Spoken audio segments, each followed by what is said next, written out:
Chapter 2. And who was I, you ask? I was a pharaoh, and still am. I only use my nickname these days, as there are too many pharaohs in the afterlife for us to take each other seriously. If there is a meeting of the kings, and everyone uses all their formal names, it takes forever and a day to address each other. Now, of course, we do have forever to state each other's names, but sometimes it's just so boring, everyone greeting everyone else. Sometimes it takes so much time that we forget the reason we even met.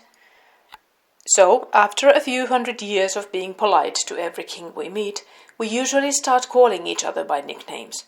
My name turned out into Mr. Mummific. You busy people of today's world find even that too long. I have even been called Mr. M. Well, that's all right by me. As long as you keep on saying my name, I remain happy in the afterlife. Times were good when I ruled. Not too many wars and riches flowed into my palace. I was pleased with the land, and the land was pleased with me. Peace and prosperity made people wish I would never die, which was my wish too.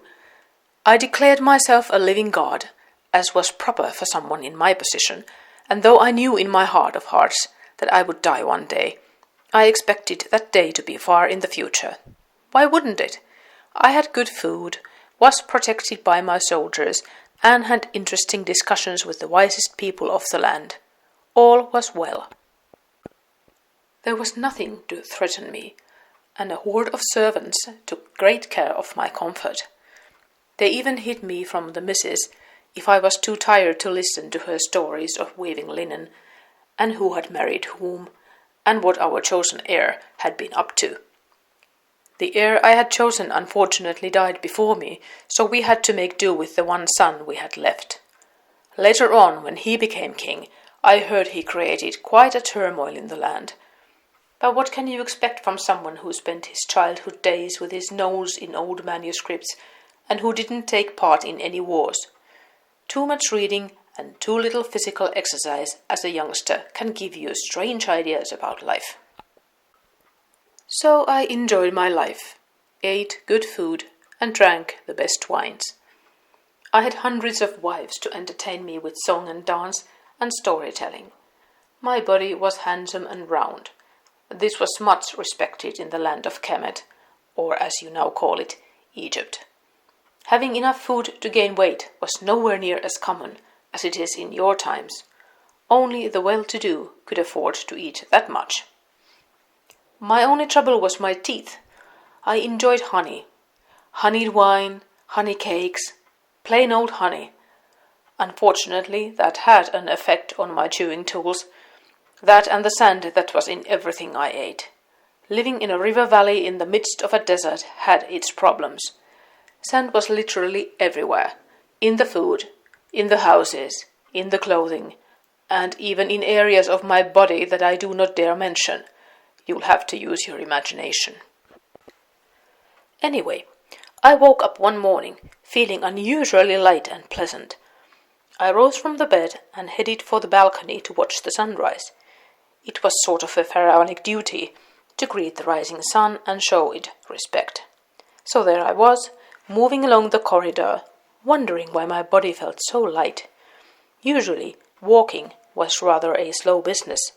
I had acquired a round form, as I mentioned, and it is slow walking with such a handsome physique. And strangely, my teeth didn't hurt. Then I began to wonder why no one I met showed any sign of respect towards me. The bodyguards leaned lazily against the wall, the servant girls were gossiping and laughing while I walked past, and my very own vizier just hurried past me on his way to my bedroom, a little late as usual. He often took part in the sun-greeting rituals with me. And then I heard him yell, a yell of surprise, and then everything was chaos. People running, whispering in frightened voices. The missus ran from the women's rooms, looking scared. "Fetch the heir to the palace. Protect him," she yelled. Fetch my heir? Whatever for? Why would my heir need protecting when I was alive? Well, despite enjoying the good things in life, my mind was still sharp, so the creepy thought hit me almost immediately. I lifted my hands in front of my face, and I could see through them. Also, there were no rings on my fingers. I always wore lots of rings and other gold jewelry. I loved gold. So much so, actually, that I would have put your modern Christmas trees to shame.